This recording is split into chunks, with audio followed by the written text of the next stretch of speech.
Welcome back to How to Become a Freelancer in 30 Days. This is Anthony Chatfield. And today, on day 18, we're going to talk about how to create and promote content. Basically, I've mentioned this a lot in the last few days, and what I want to talk about today is how to use content and what it represents in your niche to build an audience and help have work come to you. This is like if you take anything away from this program, it's what I want you to take away is that you don't need to be out there chasing work. If you're an intelligent person who has a lot of skills and background in this area, or even if you're just building up that background, you can get people to come to you. Not only will you get paid more, you'll be in higher demand, but you'll never have to worry about finding work. And that's the key right there. If you don't have to worry about finding work, you can do this full time. So this is the stuff that's going to make the difference and help you do that.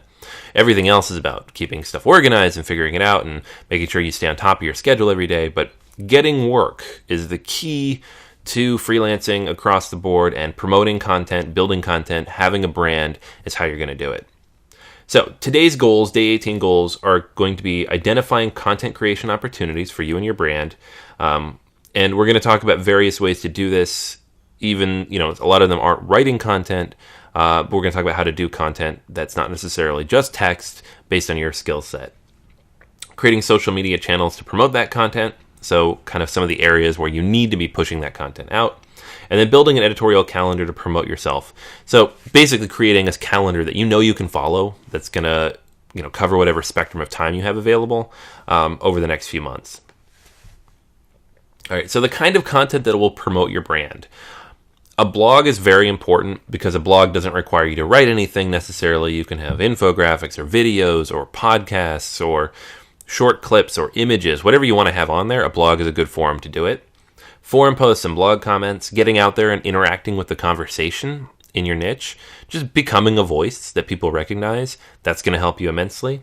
Social media comments, interacting with other people on social media, it's going to help you build that audience, but also get your stuff out there. Ebooks and newsletters, very important, but also very time consuming. So make sure these are things that fit within your wheelhouse. If you're not comfortable writing a book, consider doing an infographic. If you're not comfortable designing or writing, think about ways you can develop content that is still free. For example, developers have these amazing skills that they can use to offer free content to people, whether it's a plugin that solves a problem or a free online tool. These things will help build your brand and get you out there. That is content. And, I'm a writer, so I always think from the writing side, but try to think from your perspective, what would be useful that your skill set can match. And then email marketing. We've talked about why it's important to build a list for your website. Highly recommend you do that. And we'll talk about a little bit about how to write content for that list so you can keep building that brand. All right. So using your website to promote a brand, very, very important. We've talked about what your brand is, what you represent, what you want people to think of when they think of you. Blogging is going to help you build that authority and practice your trade. So you're creating content much like you will be for your clients. It also helps you promote your portfolio through offer creation. Basically, anytime you offer something for free that someone can download, it gives you a chance to promote yourself directly. And it helps you solve problems that your target audience might have. So if they land on your website and see that you're already solving problems, then they know that you're going to be good to help them solve their problem, especially if you know more specifically what those problems are. It also makes it very easy to go onto other websites and start solving problems. This picture here is my profile on Lifehack, and what it does is you can see 4,100 whatever influence this is. That's total number of shares from those posts, just from the 6 posts I've done there. So I've gotten a lot of feedback and contacts and information from these posts, which didn't really take me that much time. And it all points back to my website where people can learn more about me and what I offer and what I do. Even if I'm not offering freelance services at any given point in time, this is how I can get them to learn more about me. Social media opportunities. So there are hundreds of social media platforms. Not all of them are worth your time. I would recommend starting with LinkedIn. Have a good LinkedIn profile. Make sure it's at that all-star level. LinkedIn will give you that score. Make sure you have a lot of recommendations, and if you can, get some written referrals onto that profile. Build a company page if you have a brand that you've started, and start posting into LinkedIn groups. Find groups related to the audience you're targeting and start posting into those.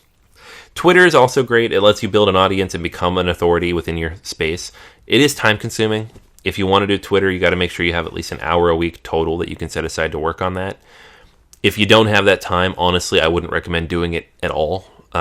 If you can't invest in Twitter, it's just not going to work.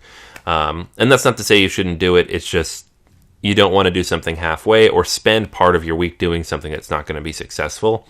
So make sure you have enough time to do it or just don't bother with it. And the same is true for a lot of things. Pinterest and Instagram kind of fall into that category as well. Whereas Facebook, in general, Facebook is tough to use for businesses these days. Those page posts just don't show up. You could have 100 people who like you, and maybe 5 to 10 of them will see any post you put up. Facebook wants you to pay them. If you want people to see those posts, you got to pay. So if you don't have a budget for it, if you don't have a large enough audience, it's really not worth it. I would recommend building something and posting to it regularly and start building an audience that way. But if you can't get 100 likes relatively quickly, it's not worth doing. I have one that's been up for a long time that I maintain just to keep it maintained, but at this point I think it has 50, 60 some odd likes on it. It's really not worth investing more time into. And then Google Plus. Very little comes out of this for me, but it does have SEO benefits. If you want an article to get indexed by Google quickly, as in immediately, post it to Google Plus, it'll be indexed within an hour. All right, and then finally, editorial calendar. It's all fine and good to say you're going to do something, but until you put it on a calendar and write it down and kind of visualize when it's going to go up, it's hard to get it done. So create a calendar for about 2 to 3 months out if possible, and write down what content you're going to do. You know, not only does it make it so you don't have to think about it next week and the week after that and the week after that and the week after that, but it helps you get ahead. You know, if you have a few extra hours any given week, you can write a couple extra blog posts and be ahead for the next 3 weeks because you know what's on your editorial calendar. Make sure you build content that matches your skills, though. Don't feel obligated to write stuff. You know, just because my examples tend to be writing, doesn't mean you have to write something. Our audience is increasingly visual. Videos perform far better than blog posts almost always. Not that you have to do videos either, but it's just an example of why content can be anything. Anything you put out there that provides value is content. All right. And then today's action, decide the type of content you want to create, outline a calendar of content you want to create, and build it out for about 2 to 3 months. And then start building those social media profiles if you don't already have them for any channels on which you plan to promote stuff. That's it. I mean, it should take too long. You don't need to start writing anything today. The key is just to have it in mind. Like, what can you do that provides value to people? All right. So if you have any questions, if you need any clarification on anything we talked about today, please leave comments below. And make sure, if you haven't yet, to leave me a quick review and an overview of the program, and any feedback you have. Very much appreciated. That's it for today, though. I will talk to you tomorrow.